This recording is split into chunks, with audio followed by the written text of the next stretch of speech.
ផ្ទុយពីការពិតដើម្បីសម្អុយរាជរដ្ឋាភិបាលកម្ពុជាថាមិនការពារទឹកដីនិងមិនការពារប្រជាពលរដ្ឋយើងហើយយើងខ្ញុំបានដឹងច្បាស់ហើយថានៅតំបន់នោះគឺមានសមាជិកគណៈបកសង្គ្រោះជាតិដែរនៅក្នុងតំបន់ហៅថាក្នុងស្រុកដងឃ្មុំនៅក្នុងតំបន់ដែលកើតហេតុនោះបាទហើយដូច្នេះហើយបើយើងគិតពីសកម្មភាពនេះរបស់តំណាងរាស្ត្ររបស់គណៈបកសង្គ្រោះជាតិនោះថាតើនេះជាវប្បធម៌សន្តិនិកដែរឬទេបើសមាជិកតំណាងរាស្ត្រឬក៏ថាគេហៅថា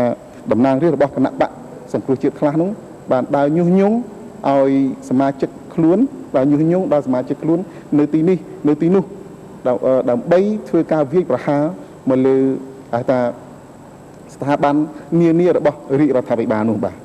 ហើយតកតងទៅនឹងកាសែតមួយចំនួនជាពិសេសកាសែត Camry Daily ដែលបានចុះផ្សាយ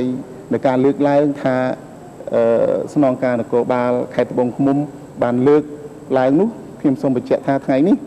គឺឯកឧត្តមសេនីយ៍ត្រីម៉ៅពៅដែលជាស្នងការនគរបាលខេត្តត្បូងឃ្មុំលោកបានផ្ញើលិខិតមួយច្បាប់